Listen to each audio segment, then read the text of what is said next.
श्री कृष्ण का जीवन एक प्रेरणादायक और रोमांचक कथा है, जिसमें उनके बचपन से लेकर महाभारत के युद्ध तक की घटनाओं का वर्णन है। श्री कृष्ण का जन्म द्वापर युग में मथुरा में हुआ था। उनके माता पिता का नाम देवकी और वासुदेव था।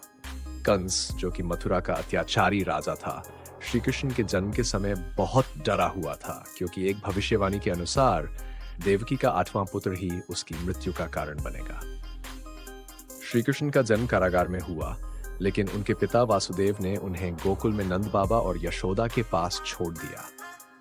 वहां उन्होंने एक साधारण ग्वाले का जीवन बिताया और कई चमत्कारी घटनाओं को अंजाम दिया। उनकी बाल लीलाएं, जैसे कि पूतना का वध, कालिया नाग को पराजित करना और गोवर्धन पर्वत को अपनी छोटी अंगुली पर उठाना, आज भी लोगों के बीच प्रचलित है। कृष्ण ने गोकुल में रहते हुए कई असुरों का वध किया और अपनी बुद्धिमानी और शक्ति से सभी को प्रभावित किया। उनके और राधा के बीच का प्रेम भी इस कथा का एक महत्वपूर्ण हिस्सा है। राधा और कृष्ण का प्रेम शुद्ध और अलौकिक माना जाता है, जो भक्ति का प्रतीक है। युवा होने पर श्री कृष्ण ने कंस का वध कर मथुरा को उसके आतंक से मुक्त कराया। इसके बाद उन्होंने द्वारका में अपना राज्य स्थापित किया। महाभारत के युद्ध में उन्होंने अर्जुन के सारथी का कार्य किया और उन्हें गीता का उपदेश दिया। भगवद गीता में श्री कृष्ण ने जीवन के अनेक रहस्यों और धर्म के मार्ग का उपदेश दिया। महाभारत के युद्ध में उनकी भूमिका निर्णायक रही।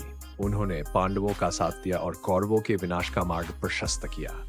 श्री कृष्ण ने धर्म और न्याय की स्थापना के लिए हर संभव प्रयास किया और अंततः वे एक महानायक के रूप में स्थापित हुए। श्री कृष्ण की कथा हमें सिखाती है कि सच्चाई और धर्म के मार्ग पर चलने से जीवन में कोई भी मुश्किलें नहीं टिक सकती। उनका जीवन अनंत प्रेम, करुणा और बुद्धिमानी का प्रतीक है, जो हमें जीवन में सही दिशा में आगे बढ़ने की प्रेरणा देता है।